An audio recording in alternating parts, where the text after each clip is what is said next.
with TJ Walker, dissecting the communication skills and practices of world-class leaders. You may think blogging is passé. You may think podcasting is the new it thing. What about combining the two? Our special guest today is Leslie Samuel, and he is an expert on blogging and podcasting. I first came across him when I was desperately looking for shortcuts and tips on how to simplify my own podcasting process. Leslie Samuel, thanks for joining us today. TJ, thank you so much for having me on here. I'm excited to be here with you. The podcast is Learning with Leslie. You can find that on iTunes, Stitcher, any of the other normal places. The website is Blogger Coaching. You're an expert on blogging. Now, you came to blogging first, as I understand it. But you're now podcasting weekly. That's how I know you primarily. But let's start at the blogging. How did you get into that? I got into the blogging. This was back in 2008. So in 2008, I was teaching at a boarding academy. I was teaching science and math. And just out of college, just finished my master's degree. And while I was teaching, I started looking online for different things to do. And I stumbled onto something called freebie trading. Now, with freebie trading, what you essentially are doing is you're signing up to a site, you're completing offers, and you're referring other people to complete offers, and then you might get like a free TV or iPod, or you could make money by doing that. So I started doing that. And while doing that, I had some success with it and was able to make a decent amount of money with that. And I was teaching other people how to do that. Now, the problem was I was relying on forums, and I was constantly in the forums and posting and answering questions and so on, and that's how I was building kind of people that I was referring. Eventually, I stumbled onto this concept of blogging. And the idea, at least back then in my mind, was that you could create a blog, and instead of always having to go out there to find people, as you grow your blog, people would start finding you. And that was an appealing concept to me because I was tired of always going into forums and posting like crazy. And I started a blog then about freebie trading. Then I got more fascinated with just the art of blogging. So I started talking more about that. And then I started a biology blog because I wanted to test out the same principles in something completely unrelated to business and marketing. And now I am fully doing just teaching people how do you take something that you're passionate about and build a blog, grow an audience, and monetize that blog. So that's kind of like the general story of the timeline of how I got into what I'm doing.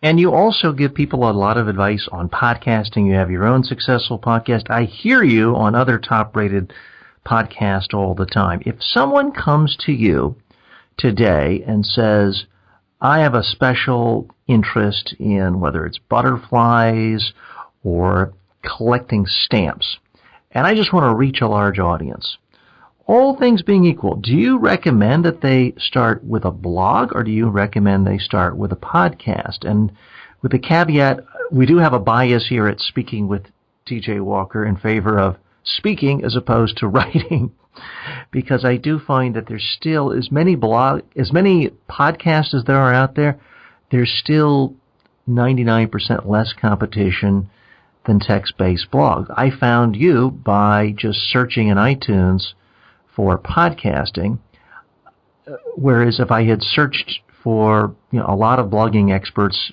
in Google, just typing in blogging, there'd be 10 trillion websites to compete. So that's a long-winded question for where do you steer someone if they really don't have a preference and they're not the world's best writer, but they can write. They're not the world's best speaker, but they can speak with passion. Yeah, the answer to that question is always, it depends.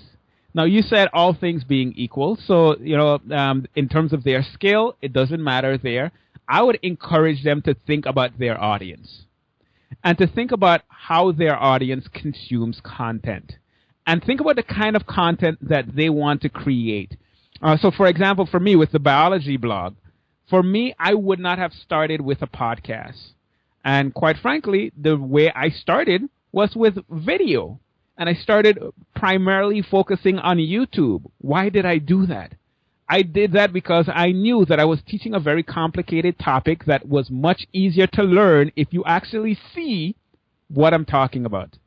So I started a YouTube channel, and that channel has done very well, and that's how I was able to grow my blog and my business with that biology blog. I say it depends on the content, and it depends on the audience. You said you have a bias towards podcasting? Well, quite frankly... Well, towards speaking, whether it's video or audio. That's traditionally where I've spent my time, because I teach people how to speak to the media and how to give speeches. I've had a YouTube channel get to 3 million views. My main one now has 500,000. It's not a huge, blockbuster, but when I compare that with the traffic to my blog, the blog just pales in comparison. You see, well, I don't look at all of them as, I don't look at it as an either or, right? If I were starting a podcast today, my blog would be where I'd be hosting that podcast. And when I say hosting that podcast, that's where you would go to see the information about the podcast, to get the show notes and all that good stuff. You know, my blog is called Become a Blogger, but quite frankly, I podcast more than I actually write. And I actually see the podcast as a part of my blog. I do also have that bias towards speaking, because I believe it allows you to connect with your audience at a different level. If I'm listening to you for 30 minutes every week or an hour every week, that's a different level of relationship than if I just come to your blog and read an article that you have on there. So while I love blogging, I love podcasting, and I think it just all depends on exactly what your goals are, what your objectives are. You have to analyze that. You have to analyze who your audience is and what's the best way to reach them. And then you create content in that format. How did you learn to love podcasting and more generally speaking? Because just listening to you, I can tell you're not somebody who has to be pushed in front of a microphone. I didn't have to beg you 10 times to appear. It's not like we were friends and you owed me. I just went to your website, made a simple request, boom, you showed up, which is exactly the attitude I teach all of my clients to have. Where did you learn an interest and a love for the spoken word? Oh, that's a great question. I think it had to do with my experiences growing up. I grew up in a church. That was a common thing for me in terms of being involved in different services, and I played the piano, and there were a lot of opportunities to speak. And I think for me, a combination of that, and also when I was in high school, I wasn't the best student, but there were some subjects that I really grasped relatively quickly, and one of them was chemistry. And what I would be doing is, even though I wasn't a great student, because I understood the chemistry, I ended up working with students, and we'd have groups that would come to the library, and I would teach them the information that was being taught to us in class. And that's when I realized that for me, it was more about teaching than anything else. I had a passion for teaching. I enjoyed doing that, and I did it well. And that teaching concept has been something that has traveled with me without me even really trying to do it. It just happened naturally. And I noticed that whenever I get into the teaching mode, I get kind of excited about what I'm doing. I get energized when someone asks a question and I'm able to give them information in a way that they walk away with understanding, and I see that kind of light bulb moment happen with them, that really energizes me. So it's a combination of growing up and doing different things in church, doing things, teaching at my classmates, and that followed me all throughout college, and I just enjoy speaking in a way that brings enlightenment. And you grew up in the Caribbean. You're not as old as I am. That is correct. But certainly when you were a kid, podcasts were not around. No, but you know what was around? Radio. Sure. And I think there's so many of us that had this, for me, this fantasy of being a radio DJ type of a thing, right? And that is something that has translated into podcasting. When I started learning about podcasting, it was like, oh man, I get to be a radio DJ and there are no gatekeepers. So, yeah, definitely. And growing up, were the DJs your role model, or did you hear Larry King where you lived, or Rush Limbaugh, or the BBC commentators? Who did you hear? I wouldn't say that they were my role models, not the radio DJ, but there were people on TV that I did look to. For example, Oprah. I love the way she interviews and she asks questions, and I feel as if she's able to kind of dig into the person that is there so that the audience gets something special from that encounter. So Oprah would be one, and then there are other. For me, Larry King. When I was looking at interviewing and all that stuff, I went back to Larry King because I know he does such a great job at interviewing, and I think one of the things that he did very well was listen. Like to listen to what the person is actually saying and then ask the follow-up question that is just kind of like the natural progression. And looking at what some of those people that have been out there for a while doing and trying to apply it to when I'm speaking or when I'm interviewing. And then some other podcasters that I've been listening to for a while. I love not just the teaching, but I love being able to extract information from people in a way that, once again, it's back to the teaching. So if I can extract that information from you in a way that the person that is listening is learning something, you just re-energized me even more. There's certainly a lot of different styles of interviewing. You mentioned Larry King. He certainly had a lengthy career and is still going on daily now with his Aura TV and his online videos. But his style was he wanted to be the everyman. He purposely said he didn't read the books of the authors coming on because he didn't want to know more than his guest. Uh-huh. Whether that's just laziness or a brilliance or both, that can be debated.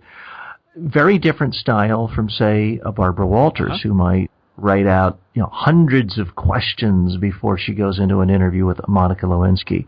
And it's just thoroughly prepared. A lot of different styles out there.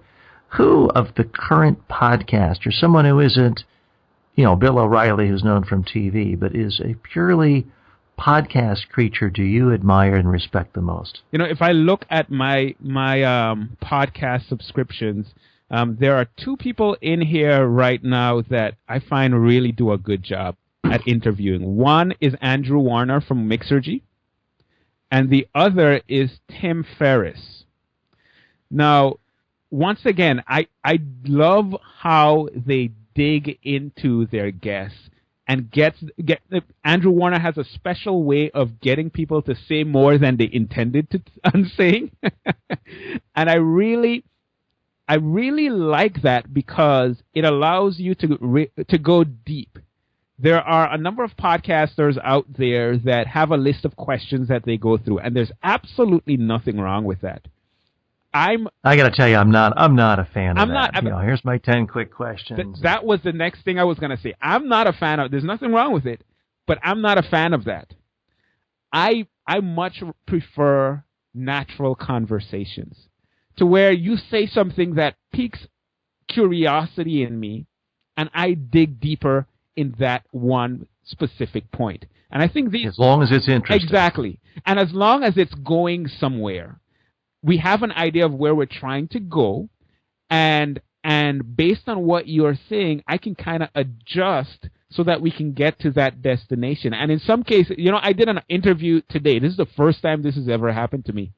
But on the interview, we started with one topic, and we never got to the topic. I said, this is what we're going to cover, but there was something that he said that was so interesting to me that we derailed the entire interview and went in a completely different direction.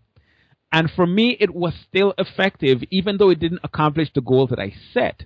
But I think people are going to get more from that interview than they would have gotten if we went in the direction that I wanted to go.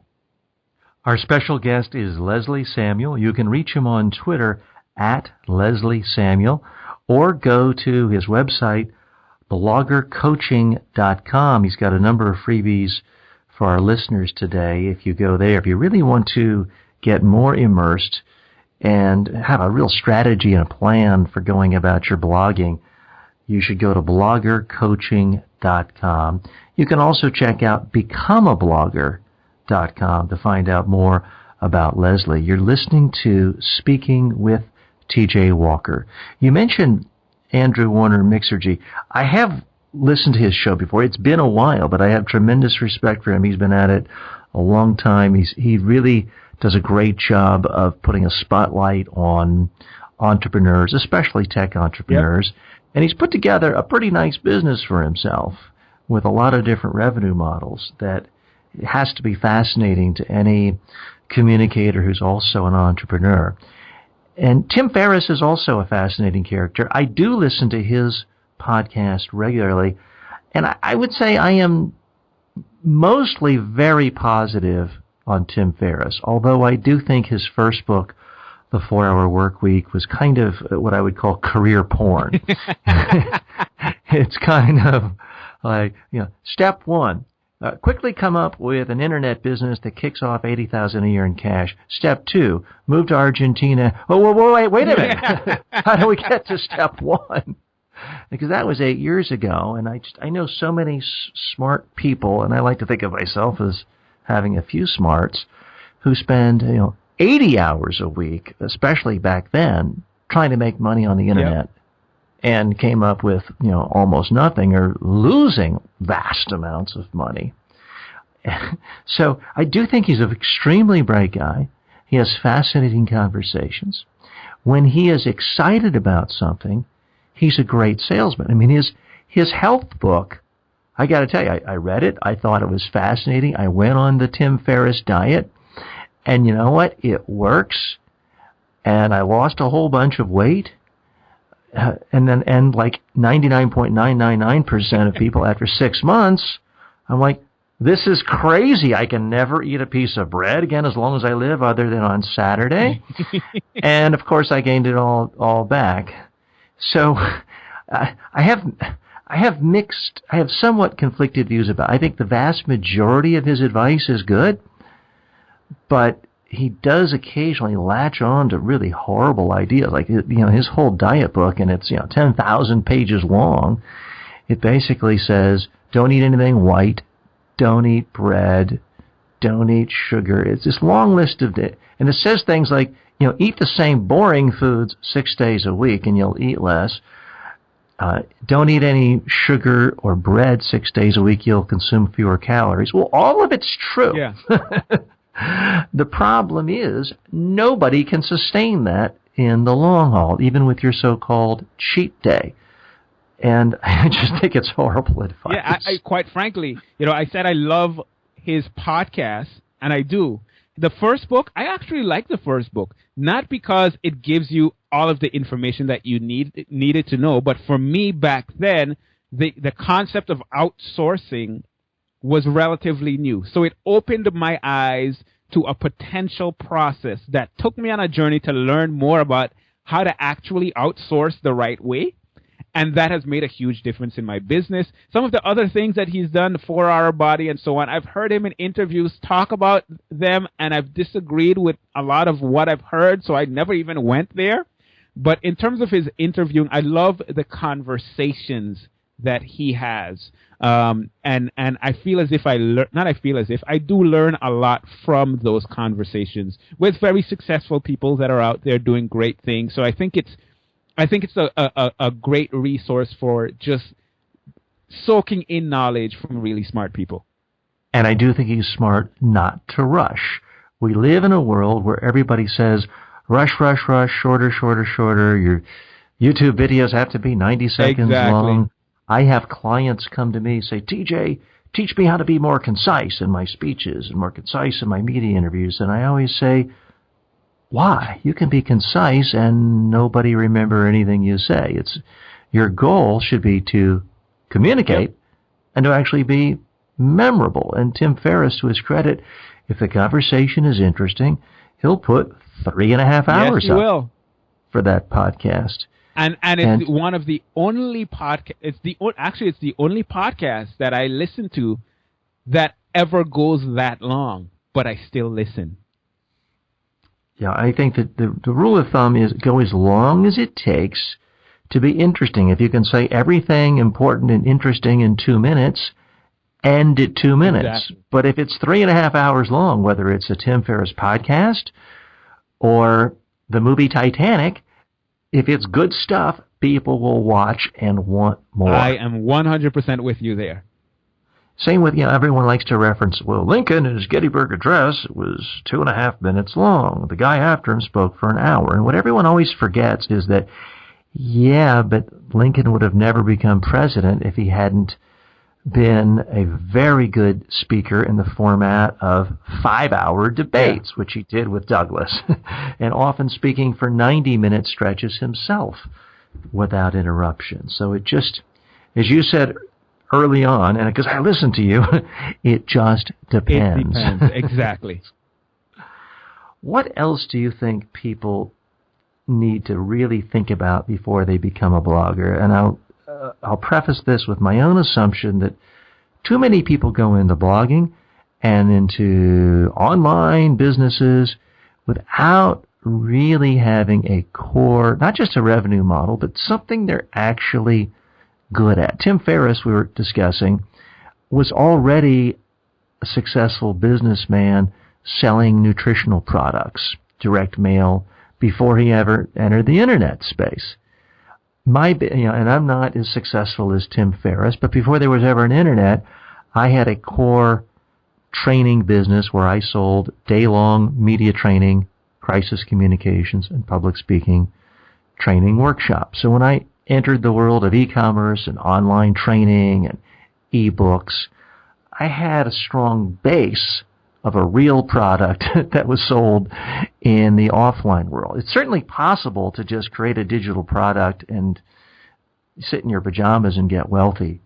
But it seems to me that the vast majority of people who are just starting to blog or do something with e-commerce would be much better off if they had a specific core high-value service they could sell, and that we're not just dependent on getting 50-cent and dollar crumbs from things. Yeah, I agree with that to a certain extent.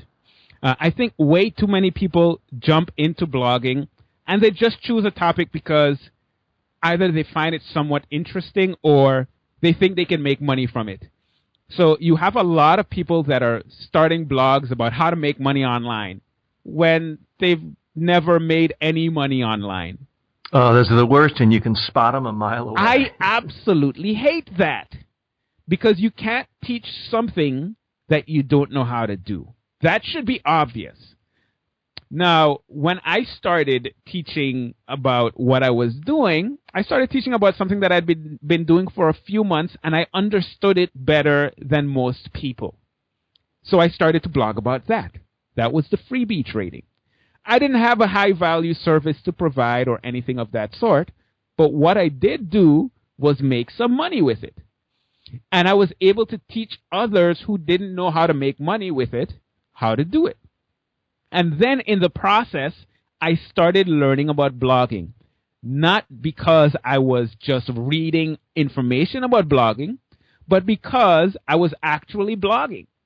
And I started to teach the things that I was doing, the things that I was learning, the things that I was trying, and the things that were failing, but also the things that were doing well. And as a result of that, people started to follow that, and I built up an audience, and that's when I started offering products and services and all that stuff.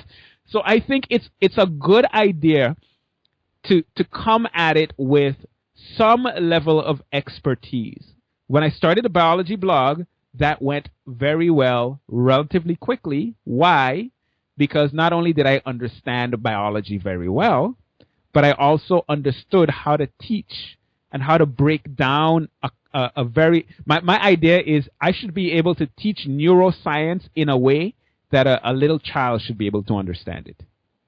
And you had been in the trenches teaching biology in front of real people in the real world. Well, at that time, to a certain extent. The stuff that I was teaching on my blog was the stuff that I learned in college, and the teaching experience that I had with that was from tutoring the students in that class. So yes, I had been getting that real hands-on experience and that knowledge so that I was able to do that, and that's the reason why, that's a huge part of the reason why it was able to be as successful as quickly. Now, Leslie, you are a multimedia communicator. You're talented in many respects. You have videos on your YouTube channel. You're a regular podcaster. You're a frequent guest on other people's podcasts. You communicate through your blog. How do you decide when you have an idea how to disseminate it? Video versus audio versus text versus all three. And what are you don't have to give me exact numbers if it's proprietary, but proportionally, how big are the audiences for your video versus your audio versus your text? Because I can tell you at the moment, my audience for my audio that I've been doing just a daily podcast for the last 8 months is bigger than the audience for my YouTube channel that I've been doing for 11 years. Yeah, I think it all depends. So if you're talking about my biology blog, of course, that's actually my biggest audience. My biology blog my YouTube channel has 105,000 subscribers and maybe 10 or 11 million views. That is the place where I have the biggest impact. However, that's also the place that, quite frankly, gets the least amount of focus. I haven't really done anything significant on that YouTube channel in the last 4 years. And 4 years ago, it was at 30,000 subscribers, and now it's at 100. But because the content that's there is that helpful, people keep sharing, and more people keep subscribing. And the more and more people subscribe, the more people get exposure to the content. Unfortunately, I'm not creating any content, but that is those videos, that's where I touch the most people. Well, you're going to have to come back and do a whole show with us on how to create a YouTube channel that generates 10 million views, because very few people can do that. I constantly see seminars being put on by Public Relations Society of America, which is a good group, and I work with them, and other trade associations, and they have someone announced to do a seminar, a workshop on viral videos and how to do video marketing. Invariably, I go to their own YouTube channel, and they have a grand total of 10 subscribers and 50 views. So when I hear someone has 10 million views, it really gets my attention. Yeah, especially since I'm assuming it's not a humor site. You don't have scantily clad Kim Kardashians on the site. You're actually having to generate eyeballs by being interesting and engaging. Yeah, and here's the thing. I think a lot of people try to look for the viral videos. I've never created I've created one viral video of my son when he was 1 playing on a violin, but that's totally unrelated. For me, it's not about creating that viral video. It's about providing that value consistently. And I think one of the things that we underestimate, when I was thinking about starting the biology blog, the first thing I did was I really looked to see what was out there, and I asked myself one question. What could I do that's slightly different? There's something significant about being different that makes you stand out from the crowd. So while there were a lot of biology blogs out there and biology websites and all that good stuff, I went to those blogs and I saw that many of them had like really long research articles. And many of them had maybe shorter articles, but they were kind of hard to understand unless you had a background in biology. And then some of them were just very simple, and there were all these different types of things. And I said to myself, I haven't seen anyone out there creating a really short, concise videos, taking really complicated topics and making them very simple. So when it came to, for example, explaining the action potential and how the ions move across the membrane, I had some little marbles and a line on my table, and I was moving these marbles around to illustrate how the ions are moving around the cell membrane. Really simple concepts like that made my videos stand apart from all of the other content that was out there. I have thousands of emails with many people telling me, I've been struggling to understand my teacher all semester. I watched 15 minutes of your video and now it finally makes sense. And you were using marbles, props, not special effects and animation, is that correct? Or were you using both? Oh, man. So the video, most of my videos and my most successful videos are me drawing things, and I am a terrible artist. So it was really simple. You see a black screen, you see me drawing a neuron, and it looks not like a neuron, but kind of. It was the simple things that were the most effective. And I remember I did an experiment once where I hired a professional video editor, and I made videos of me explaining a concept, and he would bring in all these animations and all this fancy stuff. And when I saw it, I was like, this is awesome. And I put it out there, and I asked my audience, what do you think? And the response was, this is great. Your other stuff is great. The information is there. It's what we need. So it doesn't matter to us, essentially. And I thought to myself, wait, I'm paying all this money for this professional to come in and bring in all these animations that don't make a difference? And I realized that the core of the value that I was providing is the content and how I was simplifying those concepts for my audience. And this is essentially the same approach that Khan Academy has had with so much success. Exactly. Simple drawing. Yep. I've actually made videos for Khan Academy. They flew me out there to work with them for a few months, and then I stopped doing that because it was taking me away from what I was doing. But yeah, that's where I saw the concept, and I decided I'm going to do this, but specifically for biology. There were some differences between how I do it and how he was doing it, but it's a similar concept. And simplicity, to me, I think, is the key. I always stress to clients who come in to workshops with me, and they've got these wildly complex produced PowerPoint slides, animation, 14 different colored-coded bars going every month back for 19 quarters. Say, whatever you're trying to explain there, how about just walking up to the flip chart? Here's one magic marker. Now tell me what's the most important thing. Exactly. Invariably, everyone in the audience then gets it.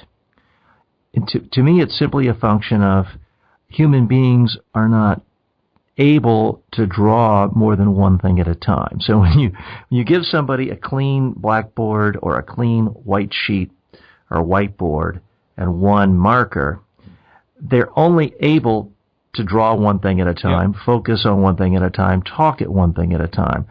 The very power of the computer that allows you to draw a wildly complex graph makes it too complex to actually be of any use in most presentations.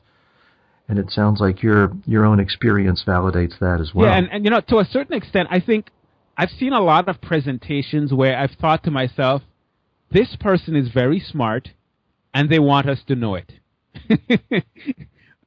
And that doesn't necessarily accomplish what you are trying to accomplish when you are presenting. When you are presenting, you want to get a message across, or you want to educate your audience, or in some cases, you may want to entertain your audience, and you don't have to show them everything. Get to the point.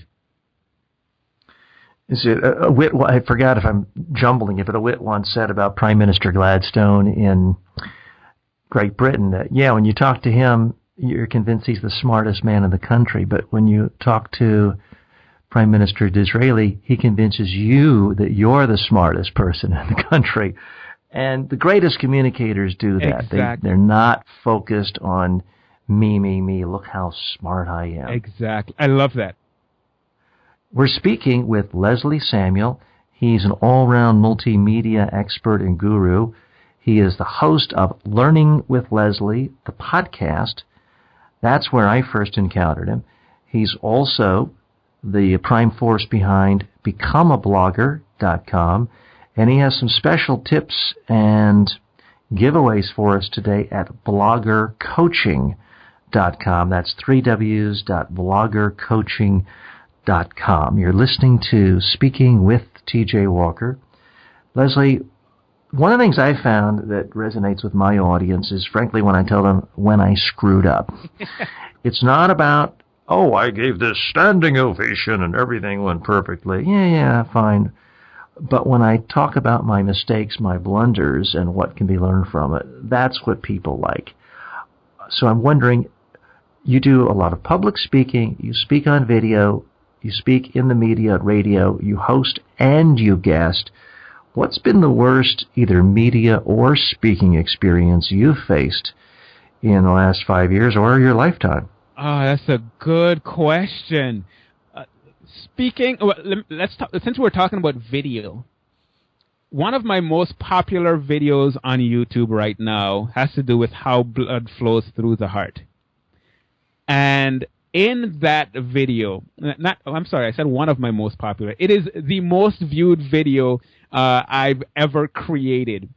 And it has such a huge glaring mistake in it that makes it like, if you're an educated person about the structure of the heart and you go and you watch that video, you're going to think to yourself, man, this guy doesn't even understand the basic structure of the heart. What in the world is he doing teaching this content?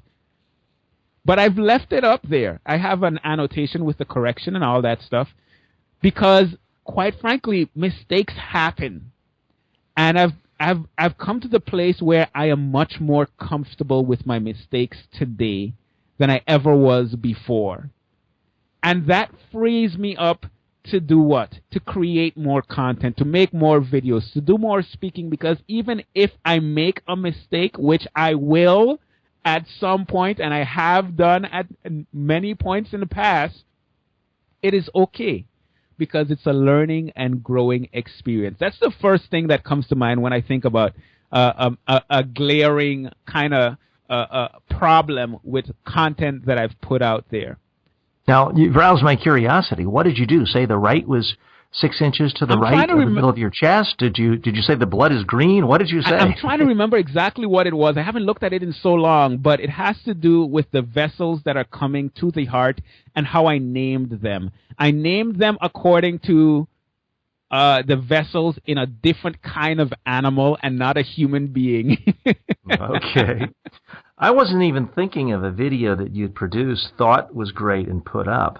Although it does remind me, my most successful video, I didn't have millions, but it had 100,000 or so views, is I gave a speech as a different character, and I tried to make every single mistake that normal people make. And I made it a contest for people. I said, if you can spot the 10 errors in this idiot, boring hack speaker, and it was me, then I'll give you all these prizes, PDF of my book, an online course, this, and people loved that. Yeah. And I got responses for years and years. Unfortunately, it was on a channel that is no longer up, but people love looking for that mistake or that hidden thing. I mean, I remember as a child, this was 45 years ago, at the doctor's office, you get the Highlights Children's Magazine, and they have the hidden pictures where you see the crayon is hidden in the picture of the woodcutter, and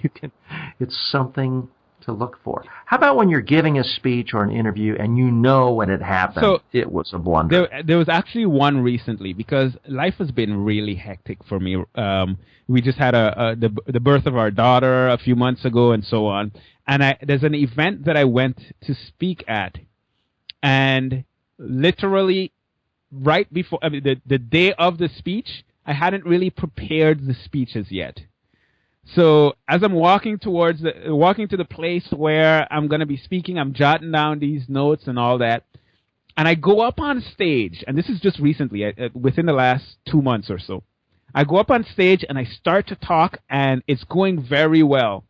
And then as it's coming down to where I'm supposed to be wrapping it up, I didn't get that far in my presentation because I didn't have much time to prepare it.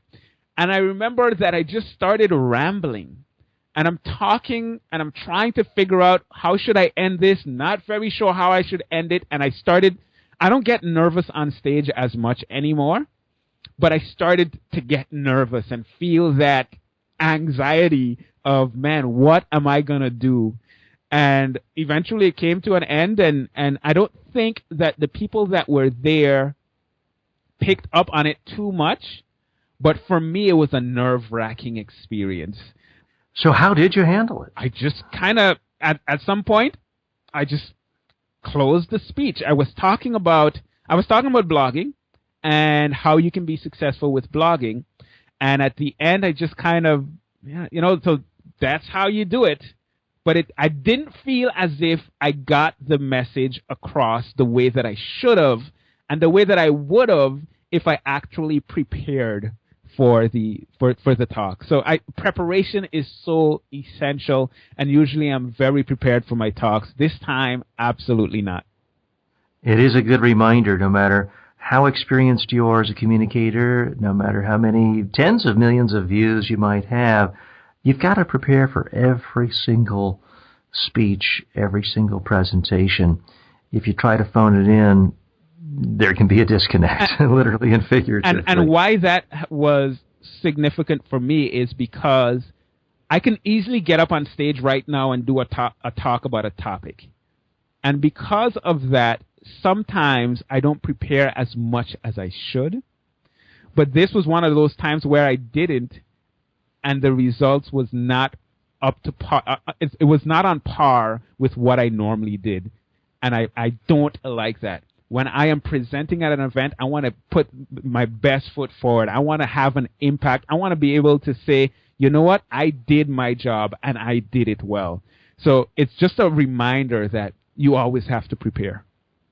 Let's go back in time to a place when you actually were nervous, and maybe you were 10 years old. Some people don't give their first speech till they're 50. Some of us started very young. I was a quiet, shy kid, but I did start giving speeches in Boy Scouts when I was 11 years old, and running for student council at 12.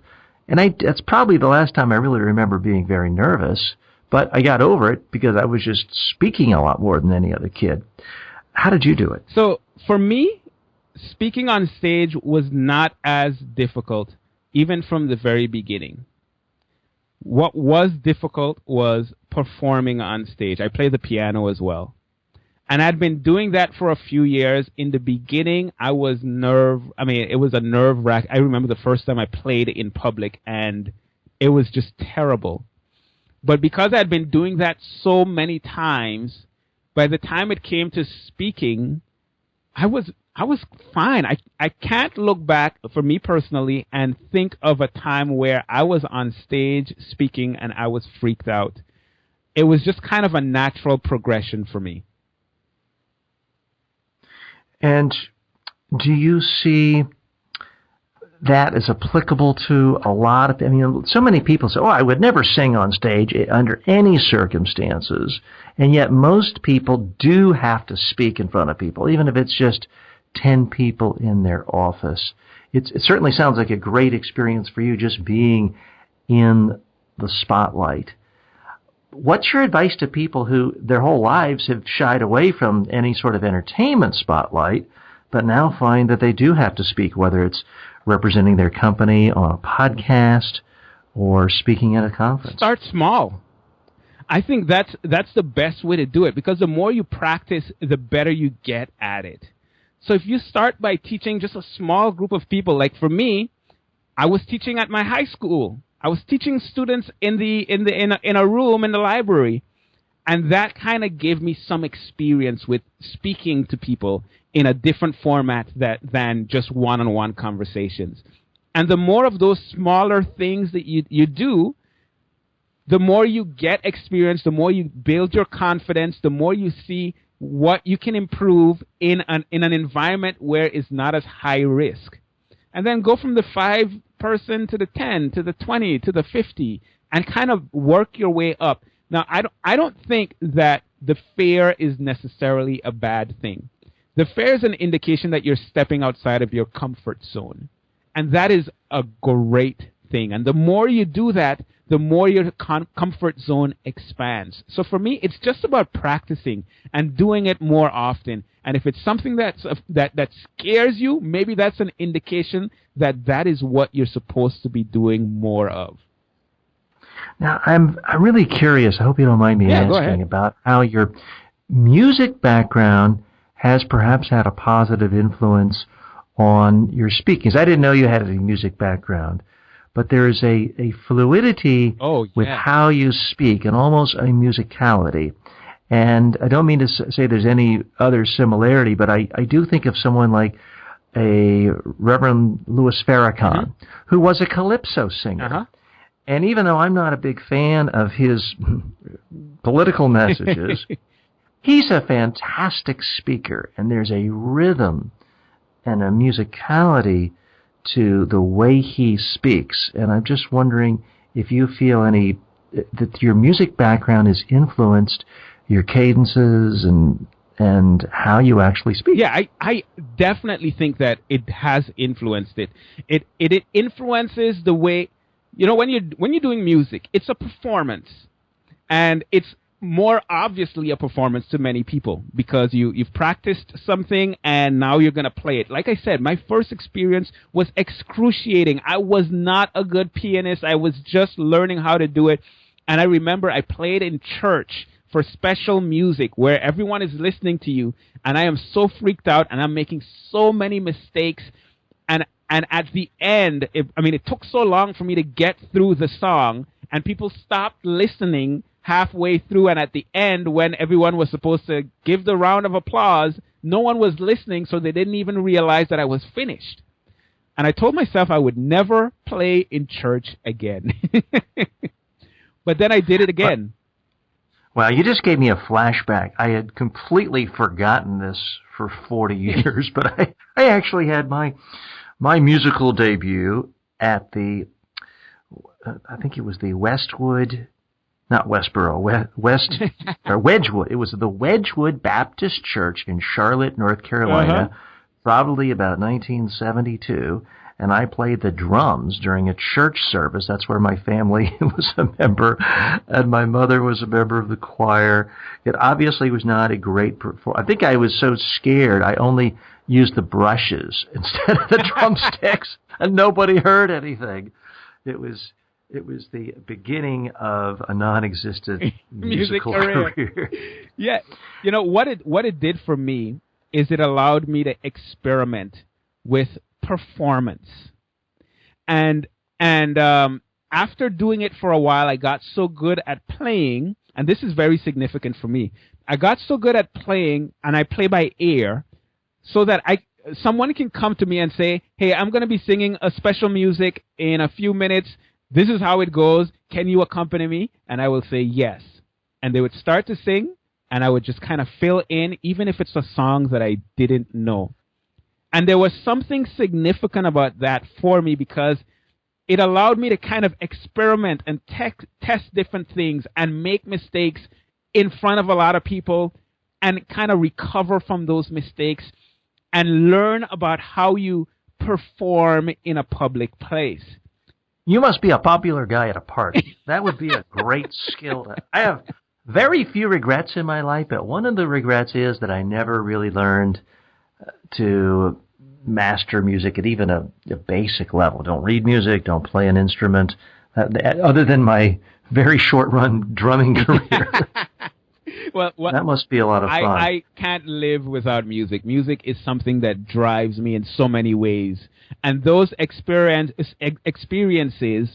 in terms of the performance, has allowed me to look at what I do in speaking as a performance, and in some ways to also go by ear there to a certain extent, but still within a certain structure. So I definitely feel that one influences the other. Leslie, one type of speaking performance is the pitch. Now, talk show producers always tell guests, no pitching on my show. I'll mention your blog site at the end.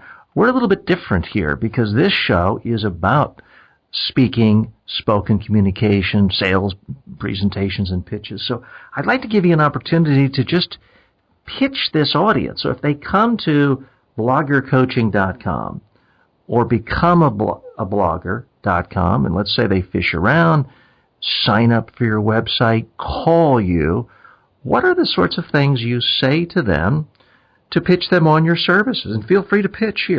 That's a great question. Pitching is something that I used to be so uncomfortable with, but I've come to realize that it's such a vital part of what we do. It's very simple. When it comes to building a blog, there are so many things to take into consideration. And what a lot of people do is they go to Google and they do a search for how to start a blog. And when they do that, they're going to get millions and millions of search results. And then they're going to start to read one and go to the next one and see that they're conflicting. And then they're going to start to realize that, man, there are people out there just trying to sell them stuff and that they get this that they don't really need and all of that. And what ends up happening is you end up wasting a lot of time. 6 months go by, your head is still spinning because every blog post contradicts the previous 10 blog posts. Exactly. That's one option. Option number 2 is that you can look for someone that has done it multiple times and that has helped many other people do it and that has had success with it, and you go through their training in a way that it is step by step. So what you get when you go to Blogger Coaching is you get access to my 4-week jumpstart where I walk you through the process of deciding on what you're going to be blogging about, deciding on the right platform. We spoke about, podcasting, speaking versus writing and all that good stuff.